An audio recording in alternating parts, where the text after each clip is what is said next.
Welcome back to News 46. The Food and Drug Administration has recommended screening the entire U.S. blood supply for the Zika virus. It announced it today, noting that screening donated blood is already underway in Florida and Puerto Rico. The new recommendation applies across the board to anyone collecting blood. This includes very large blood collection establishments such as the American Red Cross and some very small establishments. The Red Cross said it will phase in universal testing. Currently, it is conducting Zika tests in 5 southeastern states and will expand testing to 4 additional states in south central and southwestern U.S. over the next 2 weeks. Expanded testing should remain in effect until the risk of transmitting the virus through blood transfusions is reduced. A free show with the Pahrump Gunfighters will be held this Sunday at 6 p.m. This weekend at Dusty Flats, which you all know is out on Blag Road, North Black Road, just north of Irene, we're going to have a special show. Now this show is special because we're going to do what we call an adult theme. Now that doesn't mean there's anything off color, but what it means is we're going to gear things up a little bit for the adults. Rather than gearing it down for the children, for the young guys, for the young cowpokes, we're going to gear it up a little bit. So all of you adults who want to see a good Old West gunfight show, this is the time to be there at Dusty Flats. And a kicker for this is we've got a group of German motorcyclists who are going to come from Germany to tour the Southwest, and when they do that, they stop at the stage stop for a meal, and we do a show for them. So here's your chance to meet some German bikers and take in a good show. All right, so that's Sunday, right? That is Sunday. All right, and we're talking about Dusty Flats, which is on Blag Road, just north of Irene Street. Everybody come on down. Is there a fee? There is no fee. This is just for your enjoyment, and come on, come all. You can donate or volunteer to help the kids in the Nye County School District who are less fortunate. We are, again, doing items for the students in need here in our local school system. We are asking the public to do a couple of things. We need yarn, basic everyday yarn, so our volunteers can finish our hats. We're making basic, simple hats, but we just don't have quite enough. And we also need fabric to make our pillowcases and drawstring bags. And so you've been doing this. I saw you laying out some of these items. Tell me what it's like to make these for these kids. It's great. It gives them something that they don't have. And I have to do it.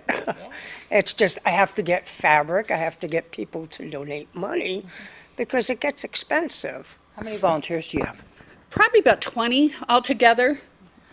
Some kind of come and go.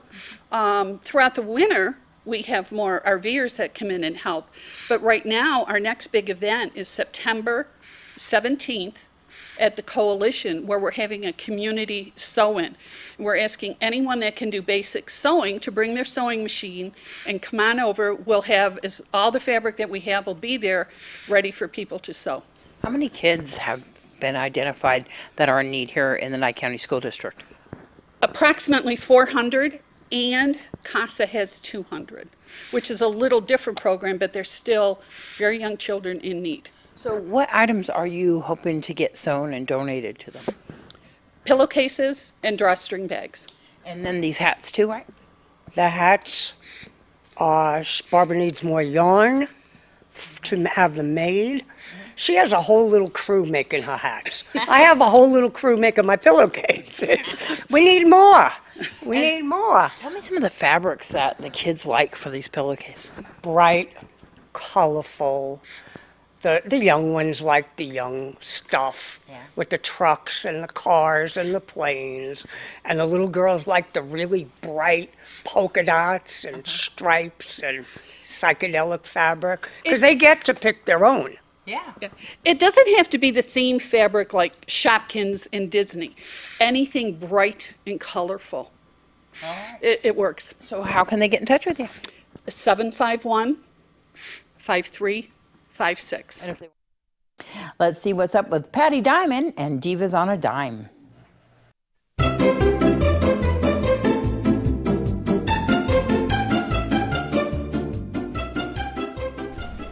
The question on everyone's mind today is, how do I spatchcock a chicken, and why would I want to?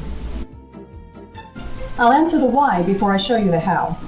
The reason you spatchcock a chicken is so that you can reduce the time it takes to cook a whole chicken from the usual 60 minutes down to about 30 minutes. You can also cook a chicken on the grill, a whole chicken, easily. And here's how. Spatchcocking a chicken is the technique of removing its backbone and flattening it out. You take your chicken, flip it onto its breast, then you start at the bottom end of the chicken, find the backbone, and begin cutting with poultry shears on the side. Scissors are better for this than knives. When you're finished cutting one side, you flip the chicken and reverse the process, going from the neck down to the cavity. Be sure to save your chicken back to make stock. Next, you flip your chicken and press down on the chest to flatten out the keel bone. And here we have a spatchcocked chicken. You can place this on your grill or in your roasting pan and cook it at 400 degrees for 30 to 35 minutes. Of course, test for doneness with a meat thermometer. For detailed instructions, go to divasonadime.com and be sure to follow us on Facebook and YouTube. Thanks for watching. Bye. Thanks, Patty. We'll return in just a moment with your Save a Pet and a check presentation.